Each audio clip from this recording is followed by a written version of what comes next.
Esteemed sir, this area is reserved exclusively for designated family members. Retreat at once or prepare to be accompanied by security. Such were the words that echoed in his ears. He remained silent, offering no resistance. He remained motionless, clad in his weathered marine jacket, clutching the handwritten invitation crafted by his son. "Father, I desire your presence in the front row." They believed he was an outsider, a misfit in their world. Yet there they sat, 6 Navy SEALs, poised and silent, in the 5th row, fully aware of the man before them.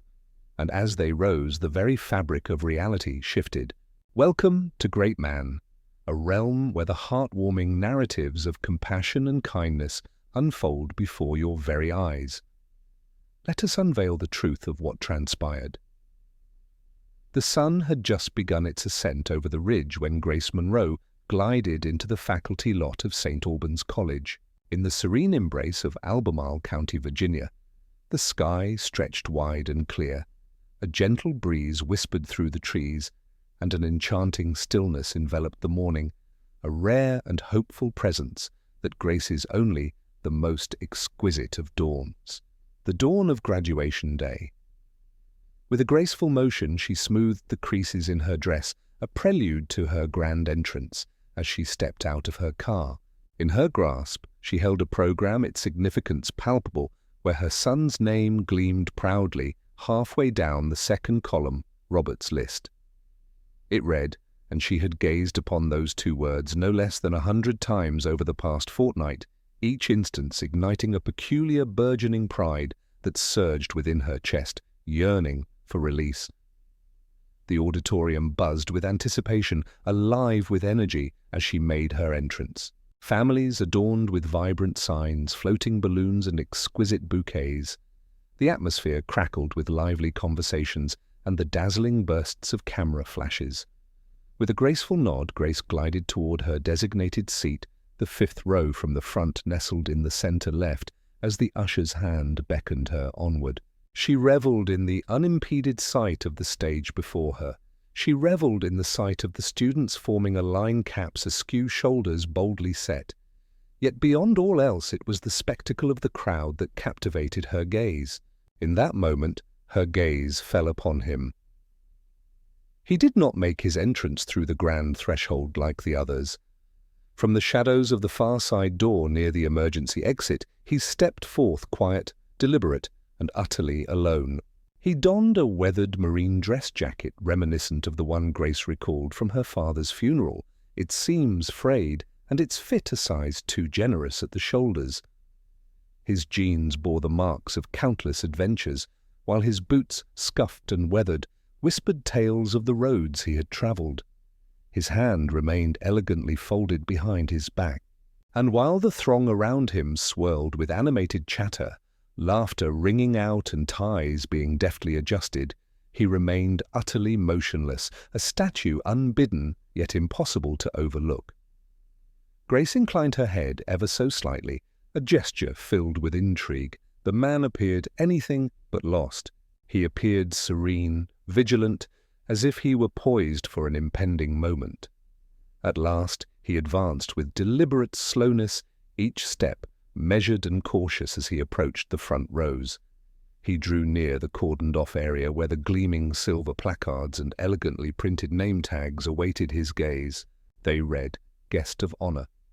He approached an unoccupied seat by the aisle, and then, like a scene unfolding, the girl with the headset appeared. "Sir," she declared, positioning herself firmly in his way, the clipboard clutched tightly against her heart. "This area is reserved exclusively for family members." The man inclined his head with a single, deliberate nod. "Serenity envelops me as I stand on the brink of a momentous occasion. My son is graduating today. I absolutely deserve a place on that list." With a decisive gesture, she pointed toward the back, her gaze unwavering, as if the act of checking or looking was beneath her. "Kindly step aside for security. Will be compelled to escort you if you do not." Grace observed, her heart racing, as the man's posture remained utterly unyielding, not a quiver, not a tremor. He took a deliberate step back as if the weight of the moment hung in the air, charged with unspoken tension. One step forward, unwavering, without a hint of dissent. Two security guards advanced, looming ominously just behind the usher. The crowd remained blissfully unaware, lost in their own world, oblivious to the subtle shifts around them. Amidst the flurry of adjusting camera angles and the delicate task of fixing corsages, Grace's keen eye caught the subtle details that others overlooked, and thus a small assembly of men in row 5, merely a handful of seats to her right, found themselves entwined in the unfolding scene. Their gaze remained fixed upon the man since the moment he stepped inside. The seasoned Marine positioned himself against the sidewall, right beneath the ominous glow of the red exit sign. With hands firmly clasped behind his back, he raised his chin ever so slightly, exuding an air of quiet confidence. His eyes were riveted to the stage, a magnetic pull drawing him into the unfolding drama. Shortly thereafter, the ceremony commenced with an air of anticipation. A resounding voice echoed through the speakers, greeting students, parents, and esteemed guests with grandeur. Thunderous applause erupted from the crowd. The cameras snapped, capturing the moment in a flurry of flashes. The Robert delivered a quip regarding tuition, eliciting a ripple of laughter throughout the room. Amidst the chorus of laughter, Grace stood apart, her silence a stark contrast to the merriment surrounding her. Her gaze remained fixed on the man lurking in the shadows at the back.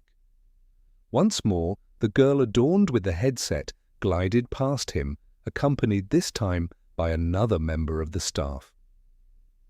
"He remains there, a figure etched in the shadows," she murmured.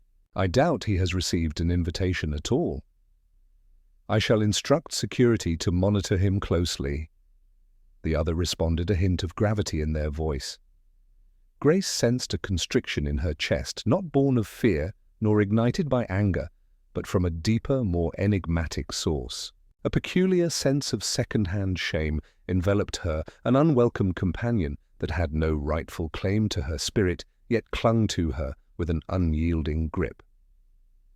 For that man, whoever he may be, bore no semblance of trouble. He appeared as though he had borne witness to the weight of the world, his gaze heavy with the burden of countless experiences.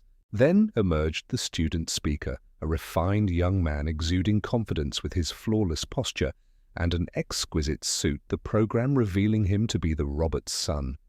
He articulated his thoughts with impeccable timing, expressed gratitude to those deserving.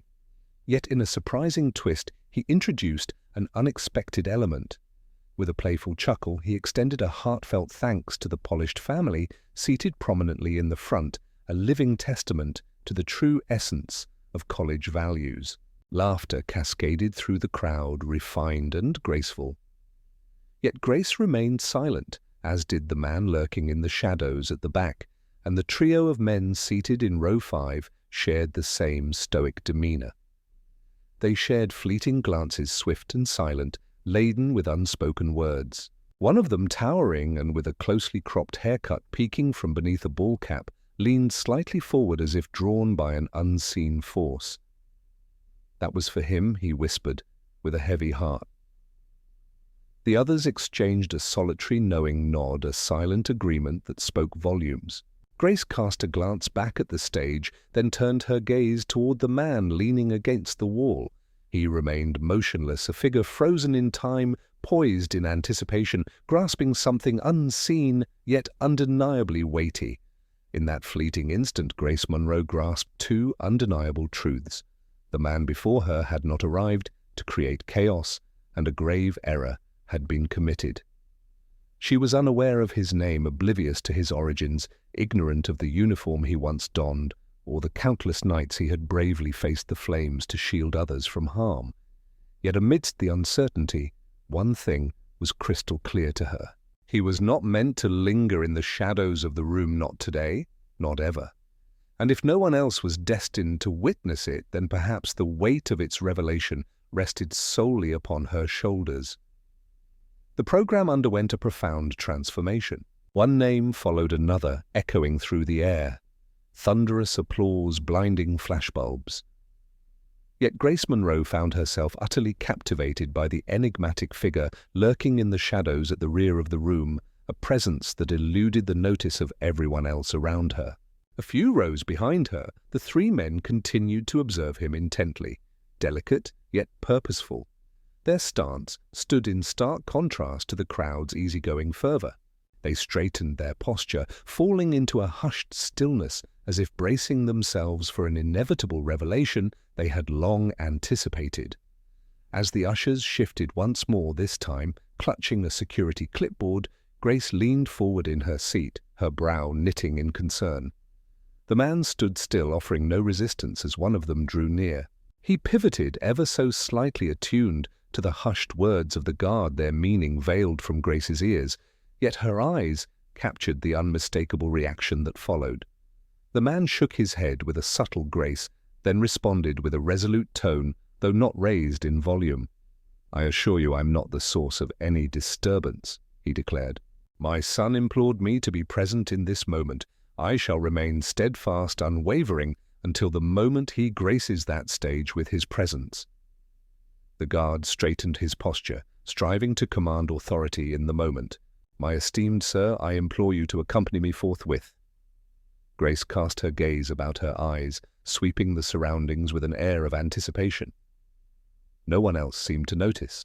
The families in the front rows were consumed by the pursuit of capturing the perfect image of their graduate, blissfully unaware of the subtle drama unfolding mere feet away, save for the keen-eyed men in row 5. And Grace. With a subtle shift, she cast her gaze toward the woman beside her, a school administrator, as indicated by the name badge that adorned her attire. "Are you aware of who that individual is?" she inquired softly, her voice barely a whisper. The woman lifted her gaze from her program, a veil of indifference cloaking her expression, likely a wayward soul who had stumbled into the wrong section. These ceremonies invariably summon an array of unexpected delights, additional elements. The word struck Grace with a force she had not anticipated. Much like this man, this statue, a testament to dignity, yet adorned with scuffed boots, was merely a piece of clutter. As she turned her gaze, a revelation struck her. For the very first time she truly beheld him. The lines etched upon his face, the unyielding tension of his jaw, and the subtle tilt of his left shoulder, reminiscent of an old injury that still carried its burden, spoke volumes even after the passage of years. Behold, the jacket, a deep shade of blue, its brass buttons tarnished by the passage of time, sleeves tattered and worn at the edges. It was not merely for spectacle, it was the pinnacle of his possessions. Unaware of the duration of his silent vigil, she felt an undeniable certainty he had come meticulously equipped for this very moment, not for a clash, for his beloved son. At this moment the second guard made his entrance. A hand, soft yet insistent, brushed against the man's elbow, beckoning him toward the threshold of freedom. And that was the moment when Grace caught the faint sound, barely a whisper in the air. Yet it is undeniably clear, the soft rustle of paper, a delicate whisper in the stillness. The man with a flourish reached into the depths of his marine dress coat's inner pocket and dramatically extracted a small, folded card. Their edges, once sharp, now bore the gentle wear of countless readings softened by the tender caress of time. He extended it forward, not towards the guard, but directly in front of him, as if challenging the very air between them, not to be wielded as a weapon, as a justification. "My son sent this," he whispered gently, inscribed by hand. Grace's eyes fell upon the words hastily scrawled in a vivid blue ink, igniting a spark of curiosity within her. Just a single sentence. "Father, I desire you to take your place in the front row." Yet the staff remained unfazed by it all. "Alas, no guest pass is permitted. There is no seat available," the usher declared with unwavering resolve. "Please, sir." The man released a deep breath, his head tilting in a slow, deliberate nod. There is no resistance, merely a subtle, compliant retreat. Grace sensed a tumultuous surge rising in her throat. Fury. Indeed, yet there lingers a profound sense of shame. It does not belong to her. His. The sheer injustice of it all sent her heart racing, a tempest of emotions swirling within her. She parted her lips, poised to utter a word, yet the silence enveloped her, rendering speech unnecessary. A solitary chair screeched as it was dragged backward. Then another one emerges. Then 4 more emerged from the 5th row. In a sudden synchronized motion, 6 men rose to their feet, a striking tableau of determination and purpose. Silence enveloped them, a heavy shroud of unspoken words. They remained silent, their voices held captive by the weight of unspoken words. They moved through the shadows, deliberately avoiding the spotlight that could have illuminated their presence. Yet, in the undulating wave of motion, Grace sensed the entire atmosphere of the room transform. The man closest to the aisle, tall and broad with piercing eyes glinting beneath a civilian baseball cap, emerged and strode purposefully toward the rear, in the direction of the venerable Marine. As he was led away from the momentous occasion of his own son's graduation, the man stood in a whirlwind of emotions, a poignant figure caught in the throes of an unimaginable fate. With a swift motion, he delved into the depths of his jacket, retrieving a small object from his pocket, and extended it forward with a flourish. Grace narrowed her eyes, peering intently. It appeared as though it were a badge gleaming with significance, yet not the police, not a title of military distinction.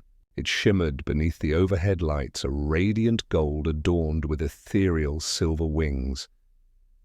And then, in a moment that seemed to stretch into eternity, she beheld it. The trident. The valiant warriors of the United States Navy SEAL. One man stepped forward, followed by another, and then yet another emerged from the shadows. All 6 now gathered around the venerable Marine, not encircling him, failing to protect him, supporting him wholeheartedly. The first one, the tall one, cast a steady gaze upon the security guard and spoke in a voice that was serene yet resonated with the force of a drumbeat. "That man shall not depart from this room," he proclaimed. "He guided us through the very depths of hell. He remains steadfast, here in this very moment." Soft gasps fluttered like secrets through the rows. Several individuals pivoted with a sudden grace.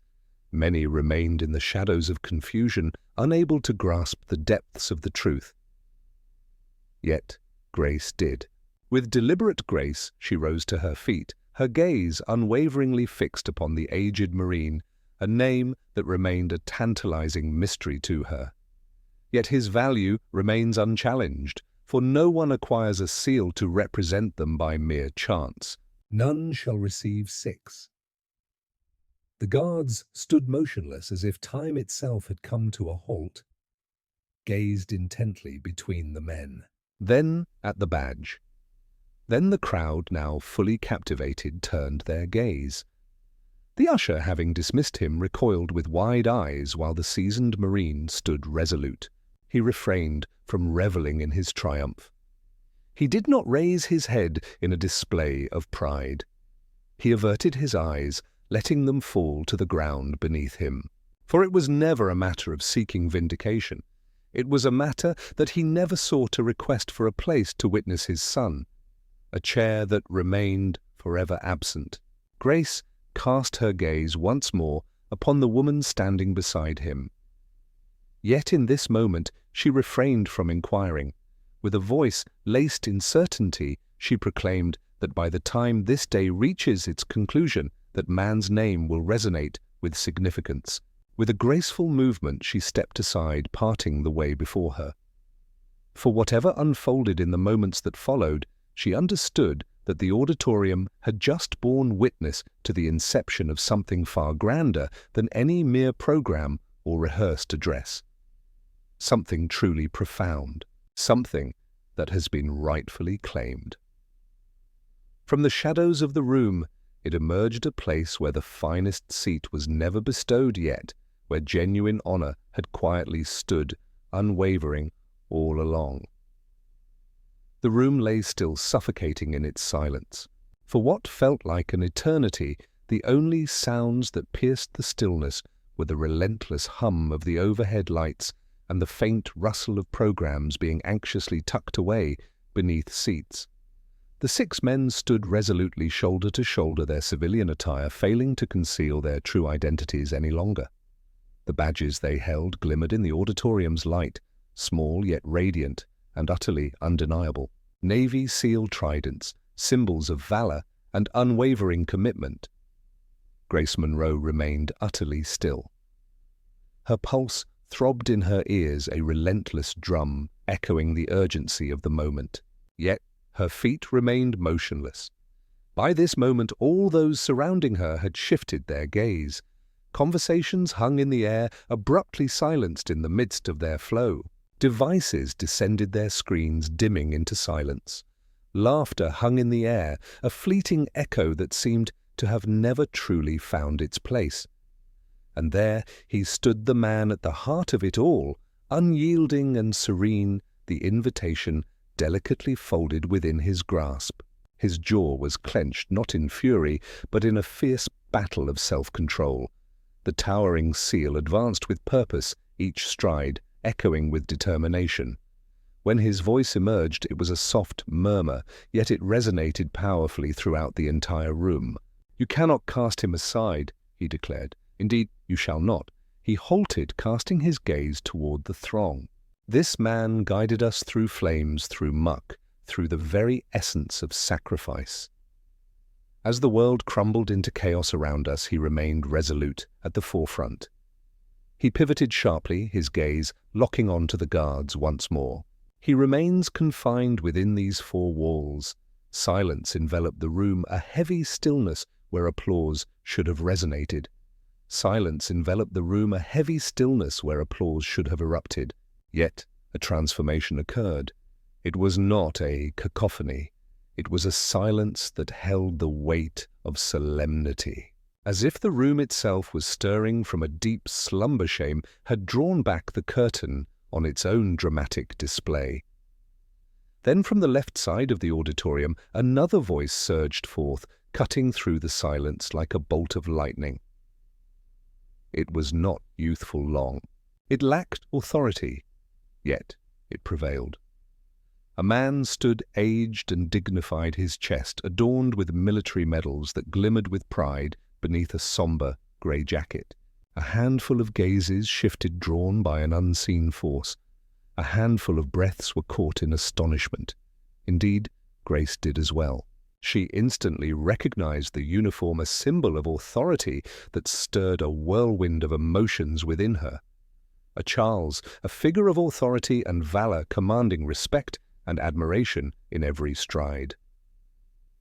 "I know that man," the Charles declared, his voice steady and resolute. "Behold the illustrious Master Sergeant Thomas Cole, a distinguished veteran of the 3rd Reconnaissance Battalion, United States Marine Corps, now retired from his noble service." He inhaled deeply, the air heavy with the weight of recollection. In the year 2006, amidst the chaos of Operation Firewatch in Kandahar, I witnessed a remarkable act of bravery as that man dashed back into a blazing compound, risking everything to rescue 5 Marines while under the relentless barrage of enemy fire. He chose not to summon assistance. He acted without hesitation, disregarding the need for commands. He simply departed. The silence descended weightier than ever, enveloping all in its profound embrace. He emerged as the sole figure, resolute and unyielding. The Charles concluded, for he bore the weight of the rest of us upon his shoulders. A solitary cough reverberated through the air, its sound lingering like a haunting whisper in the distance. Amidst the silence, a worm fell to the ground, a program lay abandoned, yet not a soul uttered a word. With a piercing gaze, Grace's eyes fell upon the man once more. Thomas Cole, poised and unwavering, remains a figure of silence, asking for nothing at all. Suddenly a rustle emanates from the side of the stage, a stirring presence weaving through the ranks of graduates. A young man clad in cap and gown advanced with determination, his strides brisk and deliberate, his gaze sweeping the crowd with an intensity that spoke of anticipation. With his cap askew, he extended a trembling hand toward the microphone perched upon the podium, a palpable tension hanging in the air. Grace sensed it before a single word was uttered. This was the sun, radiant and undeniable. Ethan Cole, he made no effort to clear his throat, nor did he seek permission. He leaned into the microphone, his voice resonating with intensity as he spoke. "Behold my father." All eyes were drawn to the stage, captivated by the unfolding spectacle. Ethan gazed into the sea of faces below his voice, a taut string of emotion, yet unwavering. He sought not the spotlight, for it was never his desire. Each dawn, as the world awakened and the sun began its ascent, he would impart the same words to me, a ritual that has lingered in my memory for as long as time itself. He halted, his breath momentarily stilled, then he surged ahead with determination. "Stand tall, forge ahead, embody the person you would be honored to meet, gaze to gaze." He cast a glance at his father, who stood resolutely by the exit door. "Today I stand with pride," he declared, "yet not for this degree, nor for this stage." With a commanding presence, Ethan emerged from the shadows of the podium. "My heart swells with pride because of him." The room was enveloped in a profound silence, a stillness reminiscent of sacred sanctuaries or the tense quietude of battlefields. With each determined step, Ethan descended the stairs, weaving through the lines of astonished graduates, moving resolutely to the rear, to the man they nearly cast aside. He came to a halt before his father, unwavering and resolute. In a deliberate and theatrical gesture, Ethan raised his hand to his forehead and executed a salute with precision. Thomas failed to return it. He advanced with purpose, enveloping his son in a warm embrace. Their embrace was not a spectacle, nor was it scripted. It was profoundly genuine, and that is precisely why it struck with a force unmatched by anything else that day. The 6 seals straightened their posture, each one aligning perfectly, a synchronized display of discipline and resolve. With hands lifted high, they offered a salute to the man who had once guided them through the depths of despair and led them back into the light. Grace's eyes fluttered rapidly, a desperate attempt to dispel the haze clouding her sight. It was a sight to behold, a room brimming with souls who had completely surrendered to the moment, their identities fading into the vibrant tapestry of shared experience. She struggled to recall the last time such a spectacle had graced her eyes. Those who had shared laughter mere moments before now stood still, enveloped in silence, their demeanor transformed into one of solemn respect. And in that profound silence a sacred moment unfolded, neither bound by dogma nor confined by tradition, yet undeniably revered. Thomas tenderly rested his hand upon Ethan's shoulder, leaning in to share a secret meant solely for his son's ears. Ethan offered a subtle smile, a fleeting glimpse of warmth in his expression, a subtle nod of acknowledgement. He then pivoted, confronting the throng with his father, standing resolutely by his side. The usher, who had so callously dismissed Thomas moments before, now cast a furtive glance at her clipboard as if it had conspired against her. One of the security guards retreated, slipping silently into the shadows of the side hallway. At this moment, no soul dared to intervene. Not a soul had the courage to step forward. With a heart full of anticipation, Grace Monroe beheld as Ethan grasped his father's hand, guiding him onward toward the very rows that had once turned their backs on him, to the forefront. And in that moment, as if orchestrated by an unseen hand, every single soul parted, creating a path that shimmered with the promise of something extraordinary. Not out of obligation, but driven by an unwavering sense of righteousness. Not a single word escaped Thomas Cole's lips as he strode alongside his son. He was under no obligation to do so. The stillness of the auditorium spoke volumes. In the beginning, there was a profound stillness. Dense. A profound stillness envelops the space, a hush that follows the departure of something truly sacred, lingering in the air like a whispered secret. Then a sound emerged, soft and tentative, filled with zeal. A single pair of hands began to clap, slow and steady, followed by another and yet another, like a solitary drop of rain that blossoms into a torrential downpour, overwhelming and unstoppable. In a breathtaking moment, the entire auditorium rose to its feet. No mistakes, silence reigns. Only the sound of resounding applause fills the air, untainted, rooted, and filled with awe. Grace Monroe rose as well, her hands clasping together, not merely in acknowledgement, but in a heartfelt gesture of contrition. For the man they once sought to dismiss had transformed into the figure from whom no gaze could escape. The usher, the very one who had dismissed him with nary a glance, now found herself fixated on the floor, her clipboard quaking in her grasp. With a swift motion, she gracefully stepped aside as Thomas glided past her. Silence reigned supreme. Not a single glance was cast, only a profound sense of shame lingers, wrapped gently in the embrace of stillness. Thomas's journey to the front unfolded with a deliberate pace, each step laden with anticipation. He moved with a deliberate grace, unhurried and poised. His boots struck the floor with a relentless cadence, echoing the disciplined march he must have perfected in the field. With intention and purpose, unyielding, Ethan remained steadfastly by his side throughout the entire journey. As they approached the cordoned-off area, the very threshold that had previously barred his entry, a remarkable silence enveloped them. No one dared to intervene. The very usher, who had once waved him away, now stepped aside, deliberately avoiding his gaze. This time there was an absence of defiance, only the vast expanse of space. A realm that once lay unclaimed, yet now stands triumphantly seized. Thomas refrained from reveling in his triumph, did not bow in victory. He remained seated, a silent figure lost in thought. Behold the second row, positioned to the center, yet leaning towards the left. Ethan stood by his side, and there they remain, steadfast and unwavering.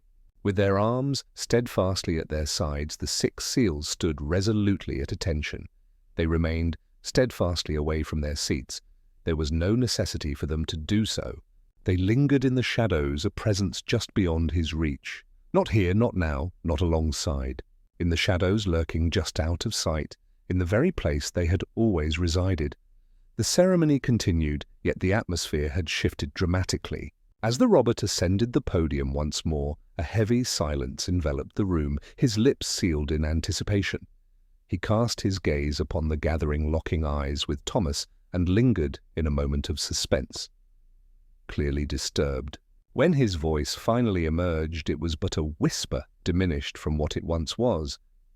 With a voice that resonated through the room, he cleared his throat and proclaimed, "Today, we stand honored to welcome guests of remarkable distinction." There were some we did not recognize in time. A moment hung in the air, heavy with anticipation. Then a resounding echo of applause filled the air. Then even more. And then once more the room was enveloped in a symphony of sound. Yet it was not intended for the Robert. It was not for the faculty. It was not even intended for the graduates. He arrived with naught but a folded card nestled in his pocket, carrying a dignity that the world has long since learned to overlook. Thomas's lips remained uncurled, a stark contrast to the warmth that surrounded him. He failed to immerse himself in the moment. With a flourish, he delicately unfolded the invitation once again. Behold the words penned by his son, "Dear father, I desire you in the front row." Then he carefully tucked it back into his coat pocket, holding it close to his heart. For that was the very purpose of his arrival. Not a beacon of attention, only that seat. As the ceremony drew to a close and the crowd began to disperse, Grace remained seated, enveloped in a profound stillness. She lingered, reluctant to part ways just yet. She yearned to witness the moment when the applause dwindled, when the lights surrendered to darkness, and the decorations fell away, revealing the truth beneath the spectacle. In that moment she beheld a sight that would forever be etched in her memory, each revelation unfolding like a haunting whisper. Students glided past Thomas's seat, their footsteps echoing in the air. Several paused, extending their hands to grasp his in a moment of connection. Someone merely brushed their hand against his shoulder for a fleeting moment before continuing on their way. Silence speaks volumes. Amidst the swirling emotions, a young woman, her cheeks glistening with tears, halted in her tracks, offered a salute, and softly uttered, "Thank you for bearing their weight." Thomas inclined his head ever so slightly, allowing silence to envelop the moment. Grace felt a constriction in her throat as she bore witness to the scene unfolding before her. In the absence of fanfare, without the presence of a camera crew or a meticulously crafted statement, there existed only a profound sense of gratitude, stripped to its most authentic essence. In that moment, the youngest of the 6 seals took a bold step forward, extending a delicate gesture as it placed a small object into Thomas's waiting hand. A solitary coin, emblem of valor, Grace acknowledged with a knowing glance. Once amidst the somber shadows of a funeral, she had laid her eyes upon one. They were not bestowed without great consideration. Thomas cradled it in his palm, contemplating its weight and significance. On one side, the bold emblem of their esteemed SEAL team stands resolute. On the opposite side, 5 words etched with precision. In the stillness, the most profound battles are waged by those who speak not a word. With a decisive grip, Thomas enveloped the coin in his palm. The man held back his tears, yet Grace was convinced, if only for a fleeting moment, that his shoulders relaxed ever so slightly, as though a great weight had been lifted, not removed, but rather shared between them. And that held great significance. And that signified the very essence of existence. As the last echoes of laughter faded and the room began to clear, the janitorial staff glided silently through the aisles, and at last Grace rose to her feet. With a final lingering gaze, she turned her eyes toward the man who had, with a mere whisper of presence, altered the very fabric of the morning. He had not arrived seeking the sound of applause. He had not arrived to make a statement. He arrived compelled by the heartfelt plea of his son. In a realm where memories fade like whispers in the wind, there existed a boy who dared to remember. With a graceful pivot, Grace made her way to the exit, the sound of her heels echoing delicately against the tile floor. At the threshold, she hesitated, caught in a moment, suspended in time. Her hand lingered delicately upon the handle, a moment suspended in time. In that fleeting moment, she cast a final glance at the 6 men steadfastly holding their ground, at the boy who selflessly relinquished his moment for the sake of his father, and at the man who had remained a silent sentinel at the rear until the entire room rose in reverence for him. And she whispered within the depths of her heart, unmistakably clear, he did not arrive to impose any demands. He arrived seeking a place to rest. Yet, as he departed, the entire room rose in unison, not out of his request, but in recognition of a debt unspoken. Even in the depths of despair, the light of kindness manages to pierce through the shadows. In the stillness of the most serene corners there exists a truth. Not all who lend a hand seek the light of acknowledgement. Some simply require the reassurance that on this very day there exists a soul who will not face the gnawing pangs of hunger, and at times that singular act holds the power to transform a life entirely. Though the tale may fade from memory if it remains untold, history shall languish in silence for eternity. Join great man, a realm where justice reigns, supreme kindness echoes through time, and every whisper of quiet heroism is eternally cherished.